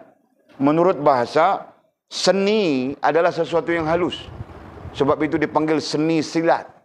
Seni tukang. Seni itu seni menggambarkan kehalusan sesuatu itu, betul? Nah, sisi kita, seni yang dimaksudkan di sini adalah dahsyatnya kejadian sehingga tidak boleh difikirkan oleh akal, ya, tidak boleh difikirkan, tidak mampu difikirkan oleh akal kita. Nah, itu mau menggambarkan seni itu, ya. Nah, tadi kita minum kopi. Walid, ini hari aku apapun ku tidak makan dari semalam. Semalam ku makan mie di sini kan. Nah, semalam makan mie, ada siapa bawa mie, Makcik Iza bawa mie, semalam kita makan mie. Nah, lepas itu sampai hari ini, sampai sekarang aku tidak makan. Aku minum kopi saja. 3 jam sudah aku minum kopi. Tapi ku heran ketika aku kencing tidak keluar kopi. Ya kan? Justru aku minum 3 jam. 3 jam kopi. Ku kira lebih kurang, Pak, kan? 3 jam kopi. Nah, aku kencing tidak keluar kopi, Pak. Tidak keluar hitam. Karena aku rajin mandi, keluarnya putih saja. Nah, karena aku rajin mandi kan. Nah, aku sekarang rajin mandi, sekejap-sekejap aku mandi, sekejap-sekejap aku mandi, sekejap-sekejap aku mandi. Rajin aku sekarang.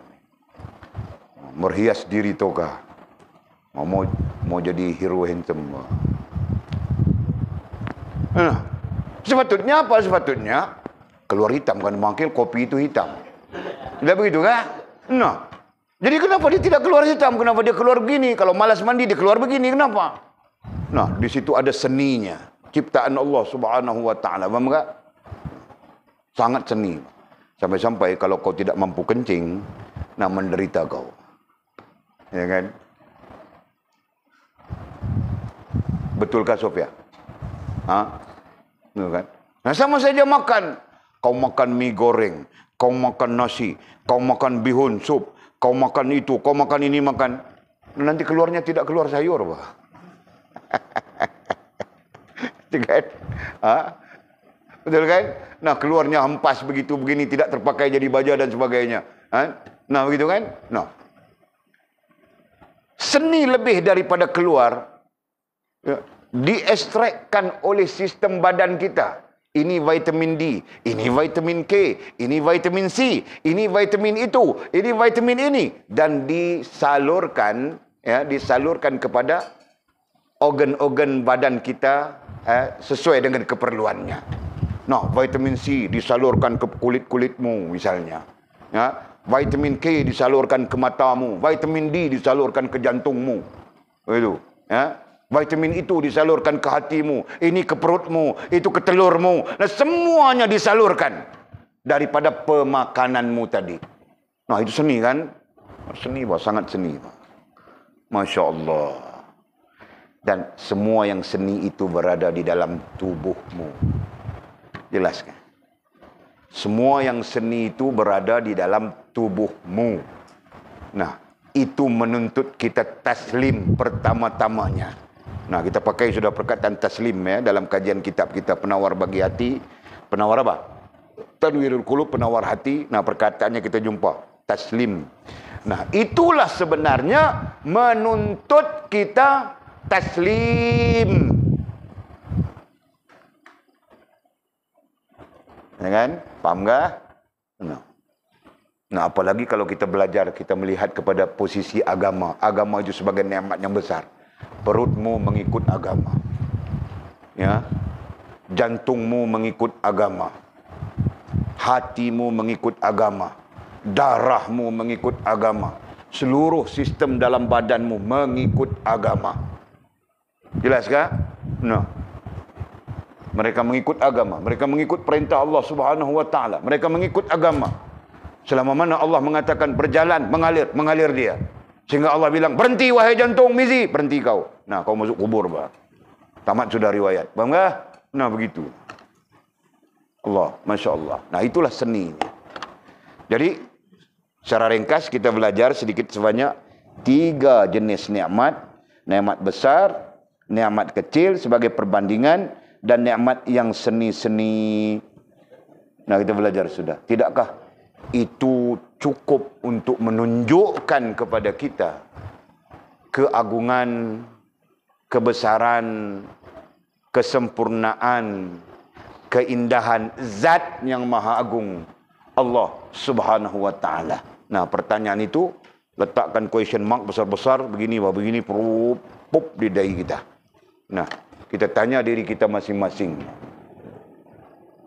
Yang sampai-sampai menyebabkan kita derhaka kepada Allah, derhaka kepada Rasul, derhaka kepada hukum-hukum Allah Subhanahu wa taala. Nah, itu semua perlu ditanya. Tidak memadaikah? Tidak cukupkah nikmat yang diberikan Allah Subhanahu wa taala kepada kita? Nah, Allah bertanya tentang itu di dalam surah Ar-Rahman. Fa bi ayyi ala'i rabbikuma tukadziban? Nikmat apa yang kau mau dustakan daripada Allah Subhanahu wa taala? Nah, sampai-sampai sebenarnya tidak ada apa yang kau boleh dustakan. Betul kan?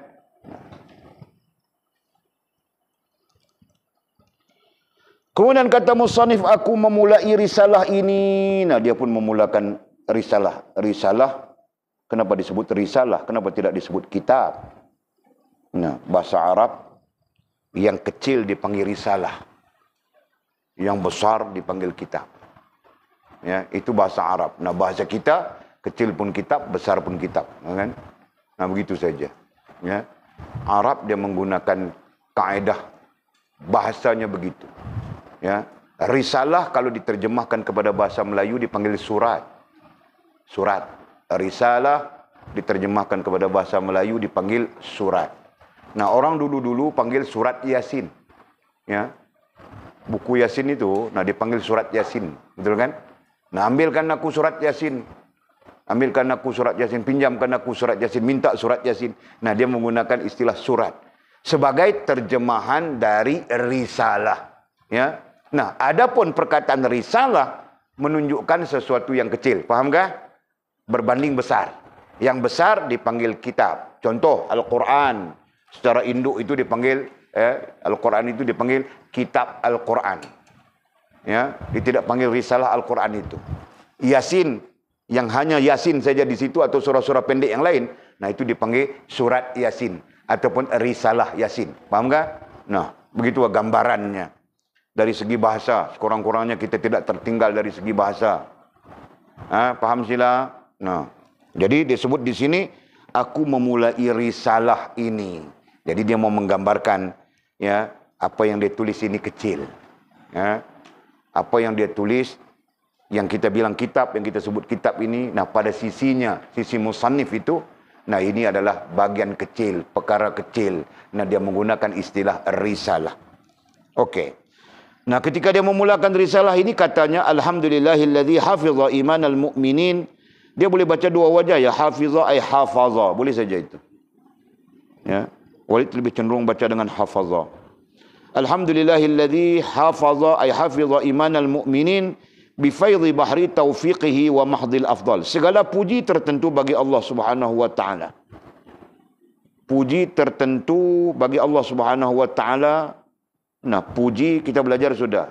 Puji sekiranya banyak disebut puja. Gitu kan?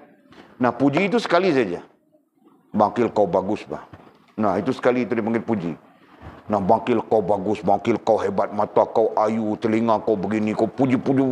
Nah, itu dipanggil puja. Nah, kita belajar sudah konsepnya kan. Nah. Jadi puji, puja tertentu bagi Allah Subhanahu wa taala. Tertentu bermaksud tetap. Tertentu di sini bermaksud tetap. Tertentu ya bermaksud tetap.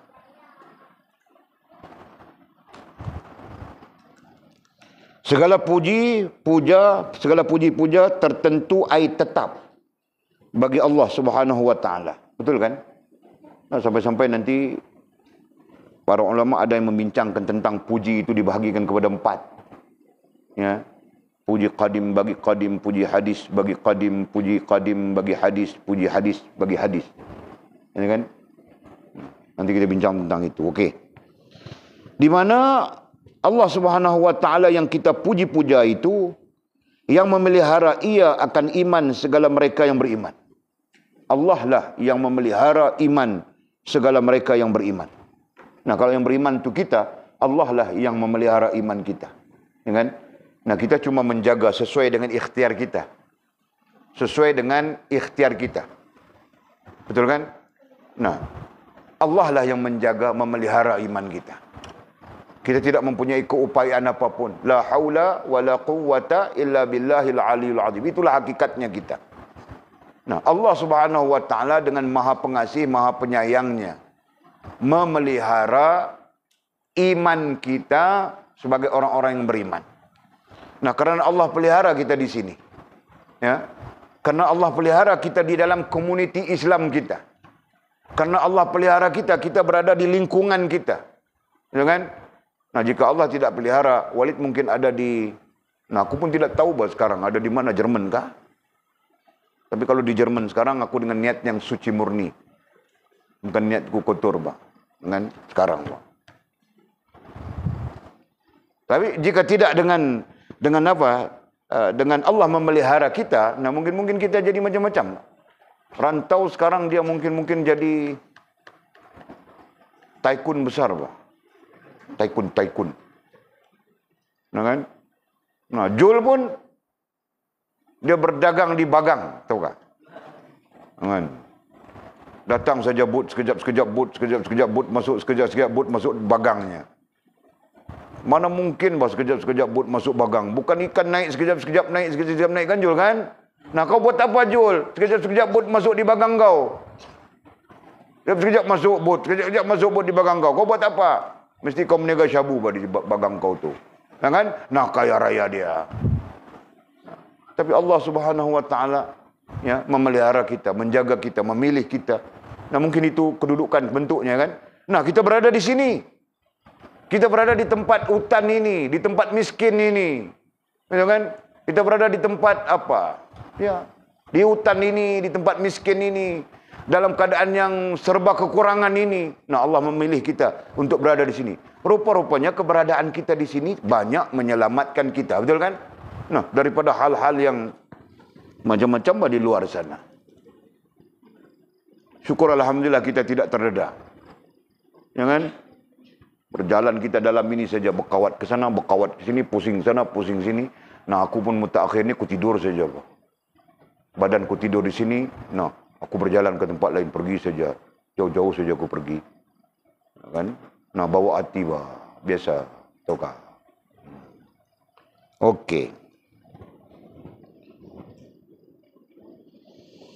Allah ya Allah, mudah-mudahan Allah terus memelihara iman kita ya.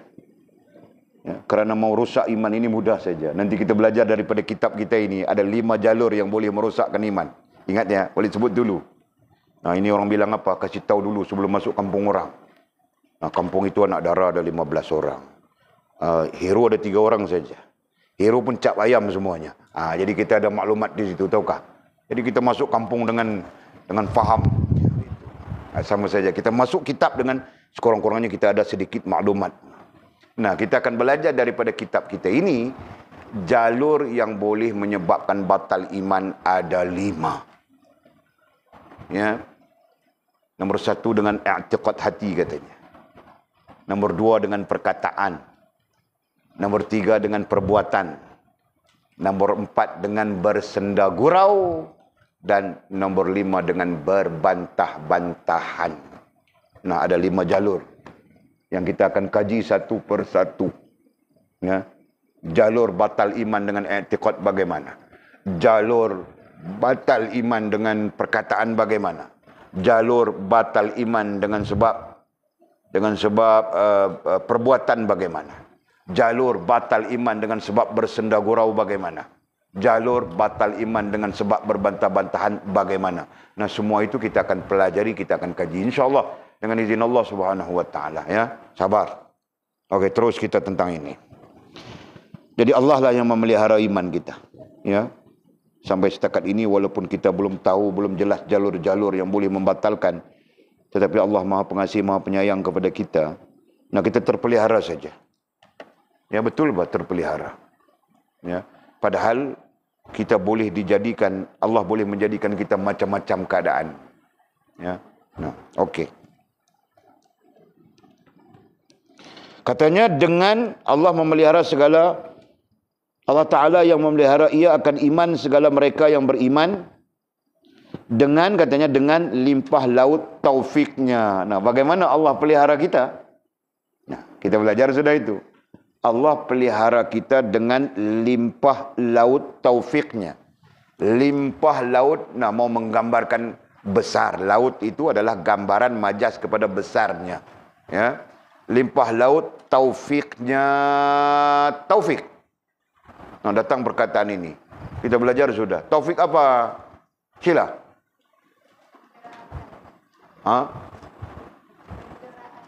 Nah, penggerak akal. Nah, mana lain yang mudah? Motivasi. Nah, begitu kan? Jangan pandai cakap saja sila, kau mesti paham ya. Nah, okey. Jadi Allah Subhanahu wa taala dalam memelihara iman orang-orang yang beriman ini, caranya bagaimana? Allah melimpahkan taufiknya. Nah, begitu.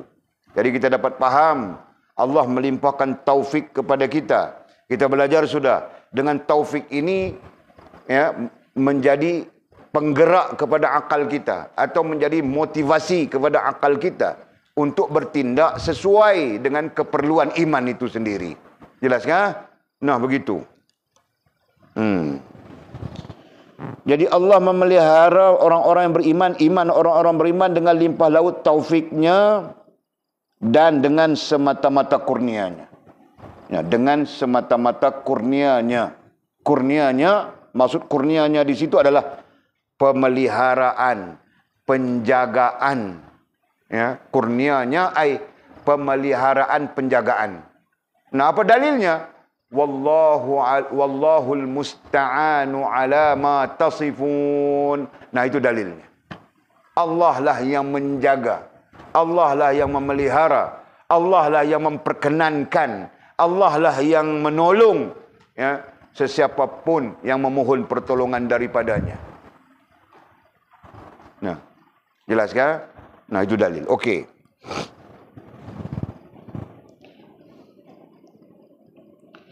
Wa nawwarahu bi anwari ittiba'i awamirihi wajtinabi nawahihi wa islahil amal. Dan ia juga, dan ia Allah Subhanahu wa taala. Dan ia Allah Subhanahu wa taala juga yang menerang iman mereka itu, ya. Dan ia Allah Subhanahu wa taala juga yang menerang iman mereka itu, menerang Nah, menerang artinya bahasa mudahnya adalah memberi cahaya. Ya kan? Nah, memberi cahaya juga susah, Pak. Ya. Nah, kita ringkaskan saja. Menerang artinya memberi faham. Nah, begitu mudah, ya kan? Menerang memberi faham iman mereka itu. Nah, kita memberi faham kita tentang iman, kaitan iman itu kepada kita. Nah, bukan senang ya. Memberi faham tentang iman. Nah, Walid memberi faham kamu orang tentang iman. 3 tahun sudah. Belum tentu kau faham cantik. Belum tentu kau faham bagus, kan? Nah, kerana itu milik Allah Subhanahu wa Ta'ala. Allah yang akan memberi faham. Nah, sebab itu Alil Wara menyifatkan guru cuma cerita, tunjuk jalan saja. Adapun memberikan faham itu adalah Allah Subhanahu wa Ta'ala. Faham tak? Nah, sebab itu menjadi lazim orang yang belajar memohon kepada Allah Subhanahu wa Ta'ala untuk memahami apa yang dipelajari. Nah, begitu, Pak. Ya, bangun di tengah-tengah malam, ya Allah, limpahkanlah kepadaku fahaman. Atau limpahkanlah kepadaku faham untuk memahami apa yang kau pelajari. Nah, begitu, Pak. Bukan kau bangun tengah malam main game. Ya kan? Salat tahajud 2 rakaat kah, 10 rakaat kah, nak berdoa minta pada Allah SWT. Nah, begitu, Pak.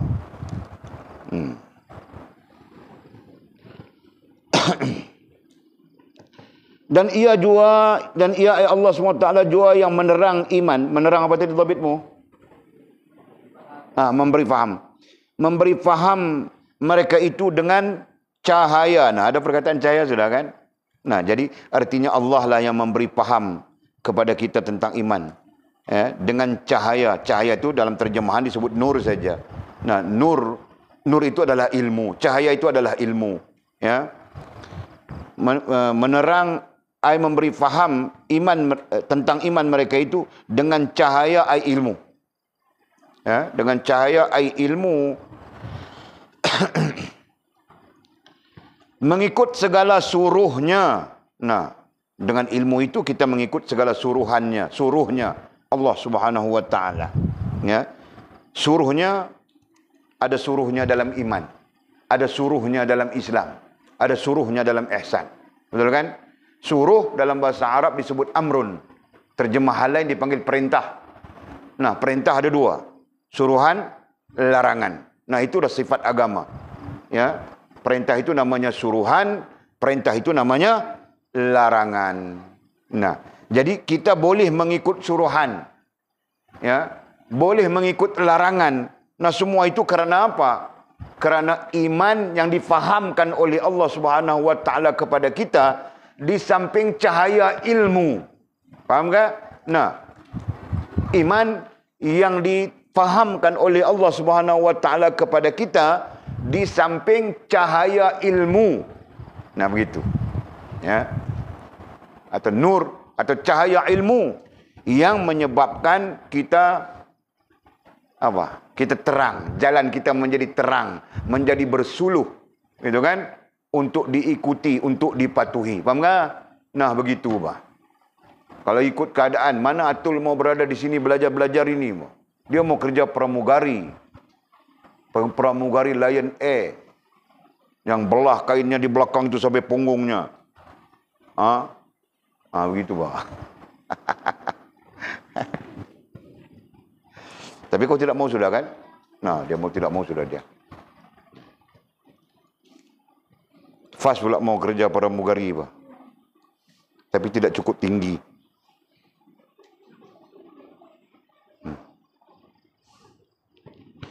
Okey, Pak.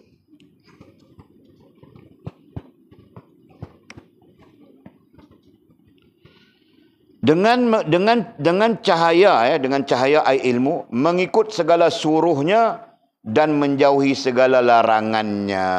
Agama lah begitu, kan? Nah, bila disebut mengikut segala suruhnya dan menjauhi segala larangannya, berarti agama. Berarti mengikut agama. Dan berbaik segala amal. Dan berbaik segala amal. Nah, apa berbaik segala amal? Nah, maksud mudahnya adalah semakin lama semakin baik kita. Semakin lama semakin bagus kita. Ya.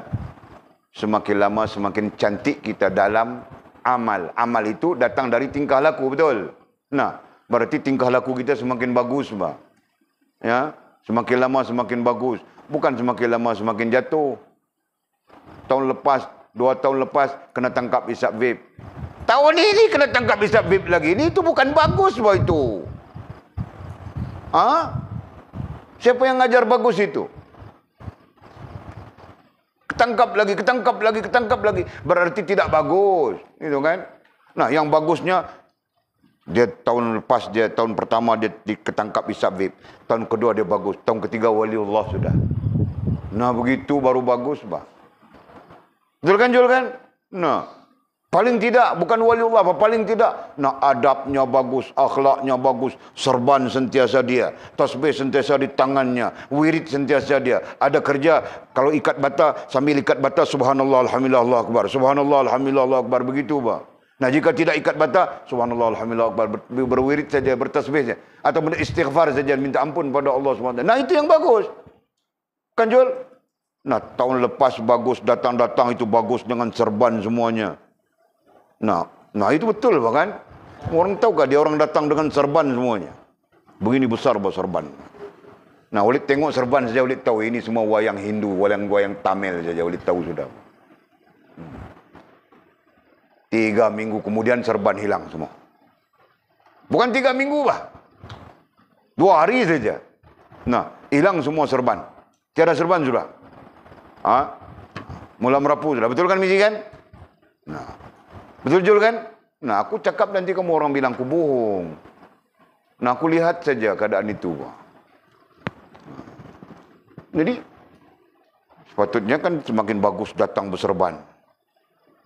Serban kecil. Setahun kemudian serban lagi besar. Nah, tahun yang ketiga lagi besar serbannya. Nah, begitu, baru betul kan? Nah, Allah ya Allah. Itulah berbaik-baik segala amal. Nah, secara ringkasnya, kita memang disuruh untuk berbaik-baik segala amal. Berbaik-baik artinya semakin bagus amalan kita.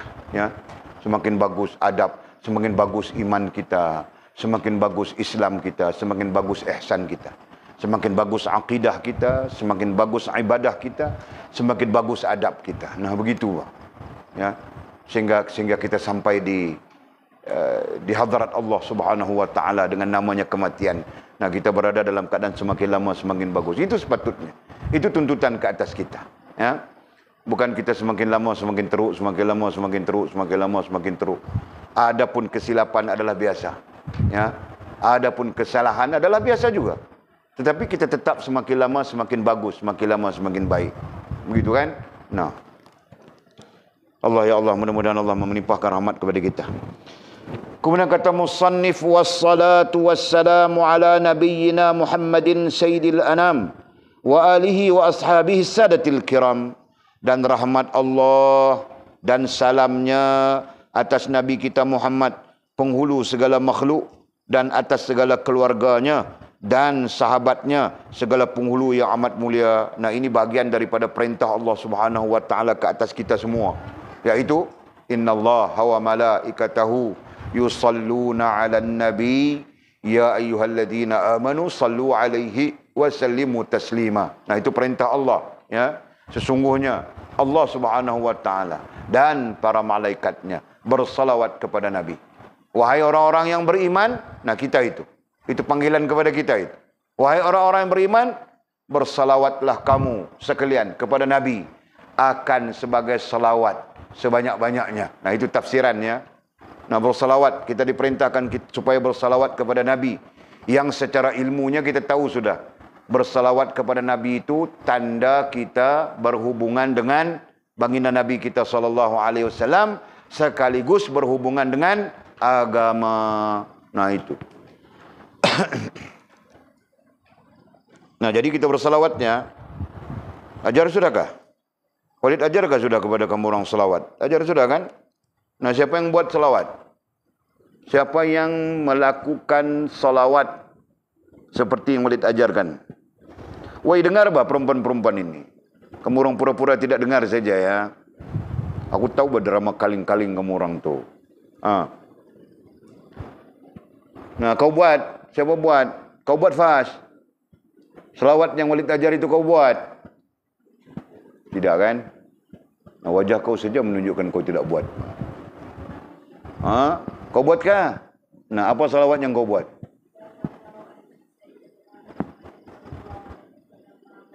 Lagi?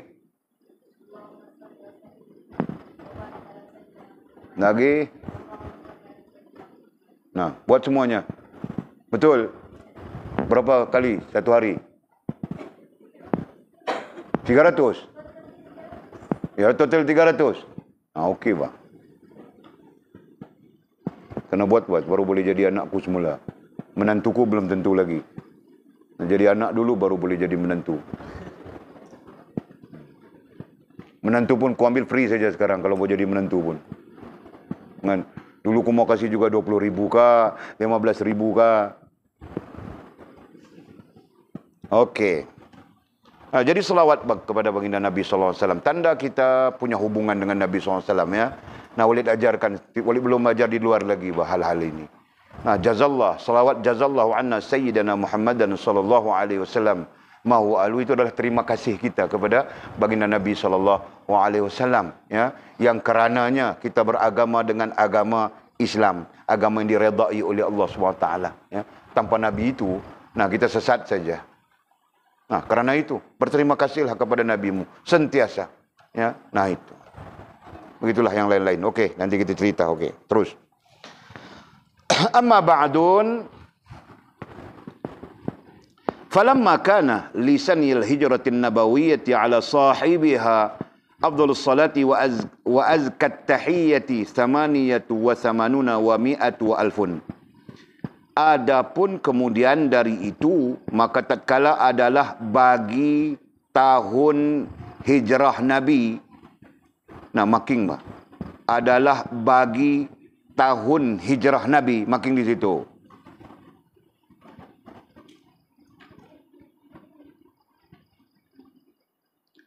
Atas yang empunya dia rahmat yang amat lebih dan haluannya yang amat suci. Nah, making 1188 tahun. 1188 tahun. Nah, musannif mau menyatakan apa? Musannif mau menyatakan pada tahun 1188 Hijriyah, hijrah. Ya, dikira daripada tahun hijrah Nabi sallallahu alaihi wasallam. Katanya bagi tahun hijrah Nabi atas yang empunya dia rahmat, atas perintah Allah Subhanahu wa taala. Nah, hijrah Nabi itu bukan saja-saja, ya. Hijrah Nabi daripada Makkah ke Madinah bukan Nabi saja-saja, bukan Nabi sengaja. Itu adalah perintah Allah Subhanahu wa taala. Faham tak? Sedangkan Nabi sangat menyintai bumi Makkah, ya. Bi Bakkata mubarakah. Di dalam Quran Allah sebut itu, ya. Nabi sangat mencintai itu, mencintai bumi Makkah. Tapi kerana datangnya perintah Allah Subhanahu wa taala supaya Nabi berhijrah, ya. Nah, sebab itu disebut hijrah Nabi atas yang empunya dia rahmat, yaitu Allah SWT, yang amat lebih dan haluannya. Berarti yang maha tahu, ya. Yang maha tahu, Allah lah yang maha tahu kenapa diperintahkan kepada baginda Nabi hijrah daripada Makkah ke Madinah, ya. Nah, itu lebih kurang. Itu penafsiran saja. Okey. Jadi katanya pada tahun apa? Tahun 1000. Jadi disebutkan di situ yang amat suci. Yang amat suci itu adalah hijrah. Berarti hijrah itu adalah hijrah yang suci. Hijrah itu adalah hijrah syar'i, ya. Hijrah itu adalah hijrah syar'i, bukan hijrah hawa nafsu. Nah, itu yang disebut sebagai suci, yang amat suci. Nah, tahunnya apa? 1188 tahun. 1188. Nah, 1188 kau tolak dengan 1443 hijrah, kau dapat negatifnya. 1443 hijrah kau tolak dengan 1188, kau dapat positifnya. Nah, terserah kamu tolak macam mana. Tolak sekarang.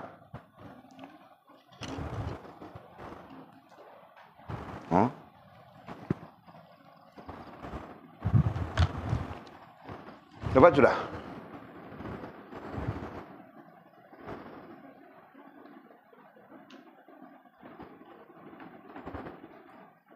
Nah, jawapannya mesti negatif. Kalau kau tolak secara negatif, berarti jawapannya mesti negatif. Kalau kau tolak secara positif, berarti jawapannya positif. Jadi kau sebut saja, negatif berapa? Positif berapa? 1443 tolak 188 kan?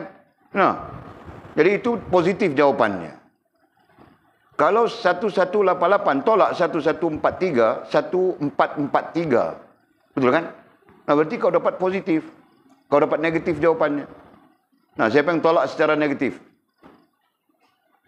Aduh, aku tolak pakai otak saja, di sini saja aku tahu sudah jawapannya. Kau betul.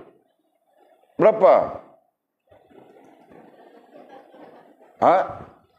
Tengah kira.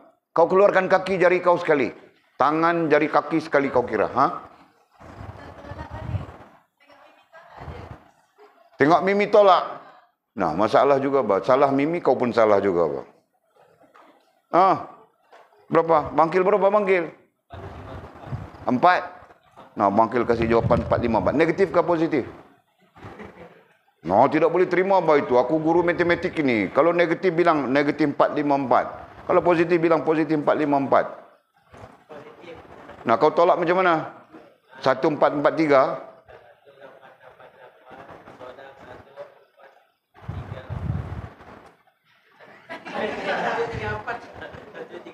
Nah, sekarang 1443 bangkil kau ni.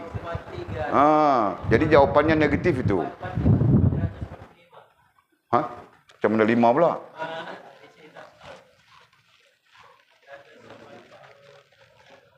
Nah, aku kena ajar kamu orang matematik pula kah?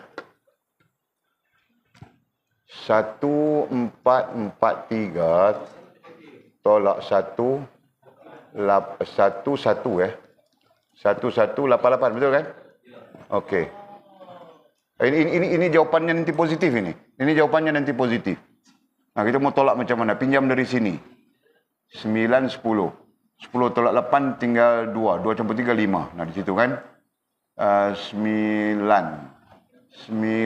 tolak 8 tinggal 1. 1 campur 4, 5. Kan? Nah, di sini tinggal 3 tadi. 3 tolak 1 tinggal 2. Ya. Nah, ini kosong-kosong sudah. Nah, berarti positif 255. Ini kalau kira begini. Ya, ini kalau kita kira begini, positif.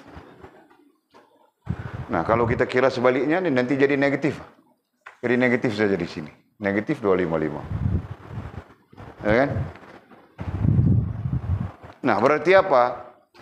Artinya apa itu? Ya, artinya pada tahun 1188 Hijrah, nah sekarang 1443 Hijrah, berarti 255 tahun sudah. Nah, itulah usia kitab yang kita mau kaji ini. Ya. Itulah usia kitab, bukan kitab ini, Pak. Ini apa dipanggil apa ini? Cuplikan. Kan? Yang teks asalnya ditulis, diukur sampai sekarang usianya 255 tahun. Ya kan? Jadi betapa barakahnya kitab-kitab. Apalagi Ibnu Athaillah Iskandari ini. Nah, ini 500 tahun lebih sudah. Ya kan? Mukasyafatul Qulub ini lebih lagi. Mau 1000 tahun lebih sudah. Mukasyafatul Qulub. Imam Ghazali wafat tahun 501 Hijrah. Nah, berarti kitab ini ditulis sebelum 501 Hijrah, itu kan? Nah, kalau sampai sekarang, nah itu, Bah. Kitab-kitab yang kita belajar, kita coba kaji ini. Kitab-kitab yang penuh barakah sebenarnya. Ya. Mintalah barakah itu daripada Allah Subhanahu wa taala. Jangan kau sombong diri, ya. Yang namanya anak-anak aku, jangan sombong. Minta pada Allah ilmu, ya. Barakah kitabnya sudah barang tentu. Ya. Barakah ilmunya. Okey, jadi Itu usia kitab kita ya, 255 tahun. Jadi pada tahun 1188 Hijrah itu, katanya talaba minni man la yumkinani mukhalafatuhu ba'du akabiriz zaman asyraqallahu qalbi wa qalbahu binurit tauhid wal irfan. Katanya menuntut daripada aku, talaba minni, menuntut daripada aku, man la yumkinani, seorang lelaki yang tiada boleh akan daku menyalahi dia, ya, man la yumkinani mukhalafatuhu ba'du akabiriz zaman. Tidak boleh menyalahi dia daripada setengah segala orang besar pada masa ini. Setengah daripada orang besar pada masa ini. Nah, masa ini ai 1188 Hijri. Nah, nanti kamu orang kaji 1188 Hijri itu kerajaan apa? Perhatikan itu. Okey. Pada masa ini ai 1188 Hijri, barang diterangkan Allah Ta'ala kiranya akan hatiku dan hatinya dengan cahaya tauhid dan ma'rifah. Jadi katanya, pada tahun 1188 Hijrah itu, datang seorang laki-laki. Ya, datang seorang laki-laki berjumpa dengan musannif kitab kita ini. Ya, yang mana dia minta kepada musannif untuk mengarang kitab sebenarnya. Di bawah nanti dinyatakan, di mana musannif tidak dapat menyalahi dia, tidak dapat menyalahi lelaki yang datang kepadanya ini. Ya. Nah, tidak dapat menyalahi berarti tidak dapat menolak permintaan lelaki yang datang kepada dia ini. Kenapa tidak dapat menolak? Karena lelaki itu adalah setengah segala orang yang besar pada masa itu. Ya, pada masa ini. Karena lelaki itu adalah orang besar, ya. Jangan sebutkan setengah. Orang besar pada masa ini. Ini 1188 Hijrah. Nah, jadi berarti kita perlu mencari kerajaan mana itu. Orang besar, ya. Orang besar dalam sebuah kerajaan. Nah, kerajaan mana? Itu. Okey. Kemudian musannif mendoakan barang diterangkan Allah Ta'ala kiranya akan hatiku dan hatinya. Jadi mudah-mudahan Allah menerangkan hatiku, itu bagi musannif.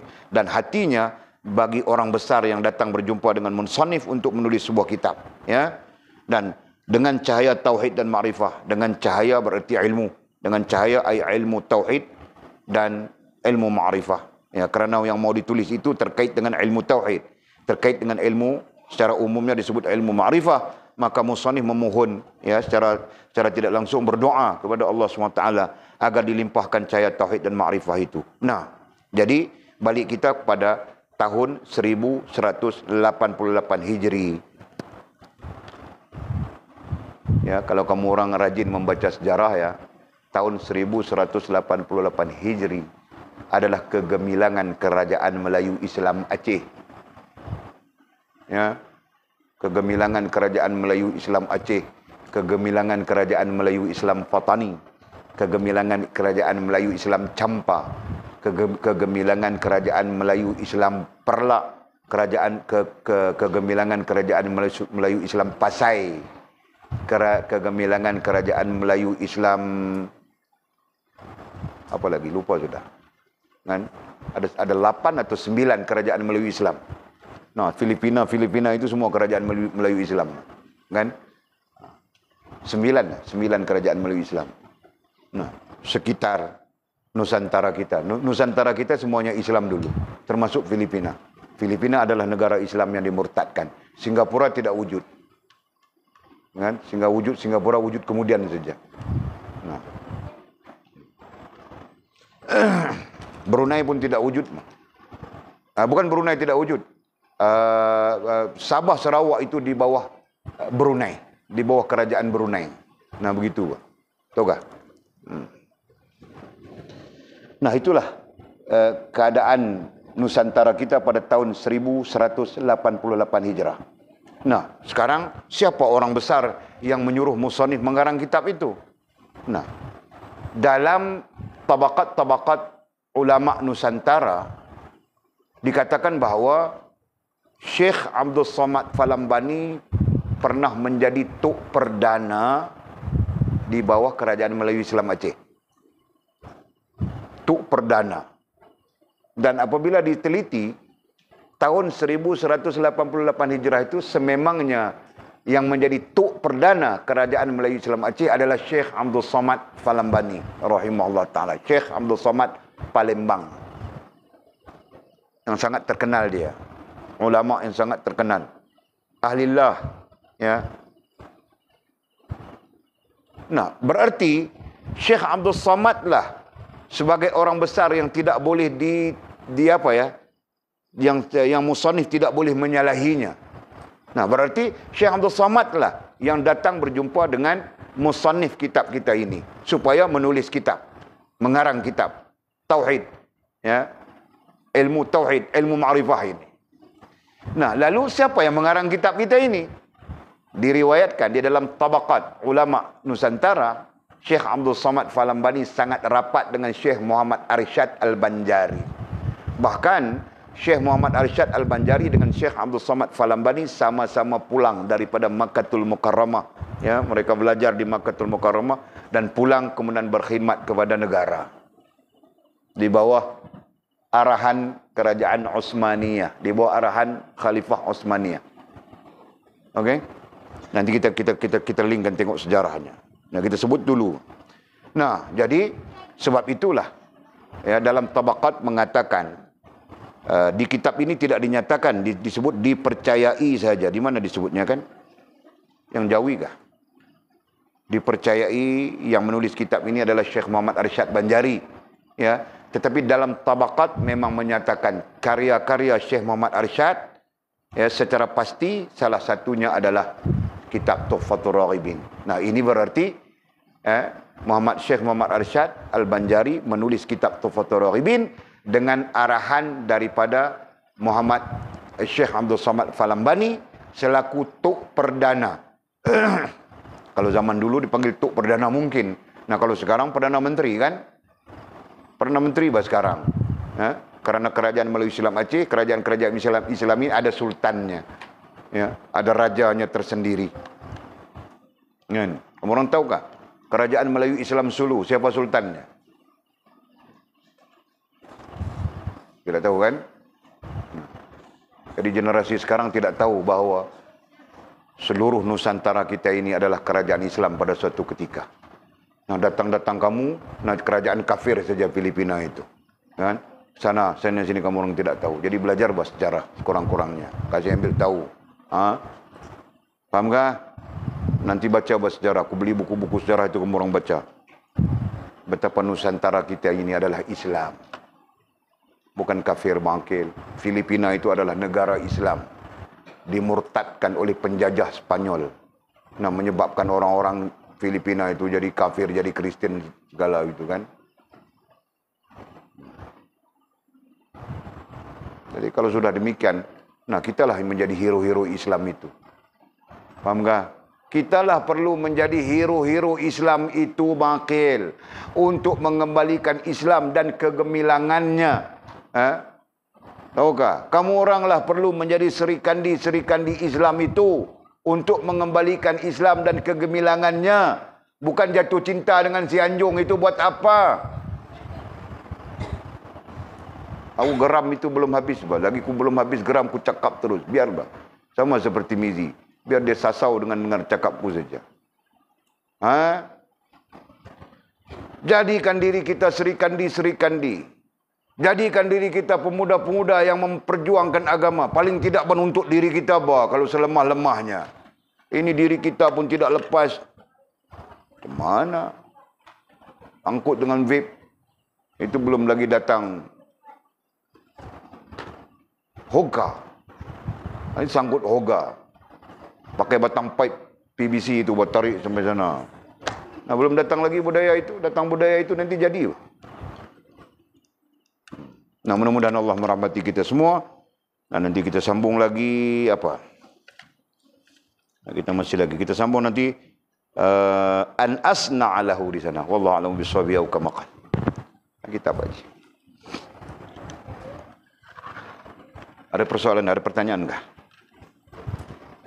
Kitab Jawi itu hari Pak Haji bawa 10.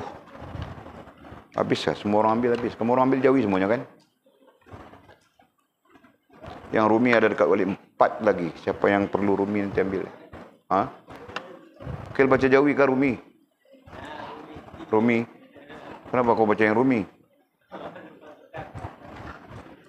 Nah, apa soalan kau? Hah? Kitab sejarah. Kau sabar sekejap, perpustakaan mau buka itu. Kau tidak nampak kau lalu-lalu situ perpustakaan itu sikit lagi saja. Dan tidak boleh bawa lari ya. Nah, jangan kamu orang bawa lari kitabku bah. Aku paling sedih dengan kitab-kitabku. 10 jilid, hilang 2 jilid. Tinggal 8 jilid saja. Mau cari mana? Kau mau beli 2 jilid, orang tidak jual. Kau kena beli 10 jilid itu juga 800, 900. Kau mau ambil duit mana, kamu orang tahu tak? Jadi undang-undang akan datang, siapa pun tidak boleh bawa lari kitab keluar. Jadi mau baca-baca di situ saja. Ini perlu 3 hari mau baca. Kau duduk di situ 3 hari baca. Macam itu. InsyaAllah. Sabar sekejap, Mangkir. Nah, lain ada soalan kah? Ada Bismillahirrahmanirrahim. Alhamdulillahirrabbilalamin. Wassalatu wassalamu ala ashrafil mursalin. Sayyidina wa maulana Muhammad wa ala alihi wa sahbihi ajma'in. Allahumma aftah lana futuhal arifin warzuqna fahman nabiyyin waj'alna min ibadika as-salihin. Allahumma ihdina as-siratikal mustaqim. Siratal ladzina an'ama Allah minan nabiyyin was-siddiqin wasyuhada'i was-salihin. Allahumma rabbana aftah bainana wa baina qaumina bil haqq wa anta khairul fatihin. Allahumma a'inna ala dhikrika wa syukrika wa husna ibadatik. Allahumma faqihna fid din wa 'allimna at-ta'wil. Allahumma faqihna fid din wa 'allimna at-ta'wil. Allahumma faqihna fid din wa 'allimna at-ta'wil. Wa sallallahu ala sayyidina Muhammadin wa ala alihi wa sahbihi wa baraka wa sallam.